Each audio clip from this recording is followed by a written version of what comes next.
প্রথম দিন আমাদের নমিনেশন ডিস্ট্রিবিউশনের, এবং আজকে শুধু নেয়ার কথা ছিল। যেহেতু সপ্তাহে প্রথম দিন, আমরা নিজেরা প্রত্যাশা করেছিলাম যে খুবই কম স্টুডেন্ট আসবে, কিন্তু আমার ধারণাকে ছাড়িয়ে গেছে। আমরা কেন্দ্রে 25টা কিন্তু 26টা ফর্ম বিক্রি নিয়ে গেছে স্টুডেন্টরা।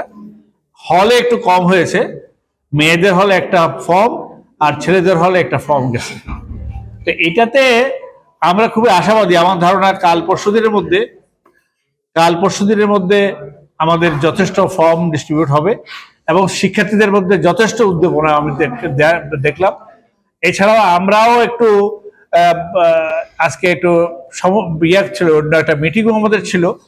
আমাদের সমস্ত বিভিন্ন অফিসের প্রধান, বিশেষ করে ডিন, প্রভোস্ট, তারপরে চেয়ারম্যানদের সবাইকে, বিভিন্ন অফিসের প্রধানদের, ভাইস চ্যান্সেলর, প্রভাইস চ্যান্সেলর সহ আমরা মত বিনিময় করেছি।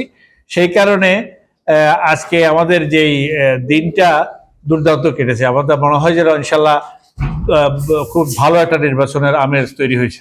পদের এগেনস্টে কিন্তু ফর্ম নিচ্ছে না, চাকসুতে ফর্ম নিচ্ছে শুধু। সে ফিল আপ করলে তখন আমরা জানতে পারবো কোন পদে কে নিচ্ছে। তার কারণ 2টা হল থেকে 2জন নেওয়া হয়েছে, একজন একটা মেয়েদের, একটা ছেলেদের। হলগুলার নাম হলো এফআর এর একটা, আর বিজয় 24 একটা। এফ রহমান একজন আর বিজয় 24 একজন। এখন এরা কি বিফির জন্য নিছে নাকি ক্রিয়া উপদেষ্টা, ক্রিয়া সম্পাদকের জন্য নিছে আমি জানি না। তার কারণ ওরা যখন ফিল আপ করে দিবে তখন আমরা জানবো কে কার কোন পোস্টের জন্য ফর্ম তুলছে এবং সেটা জমা দিয়েছে। যখন নেয় তখন কিন্তু কোনো উল্লেখ করার প্রয়োজন আমাদের নাই আর কি।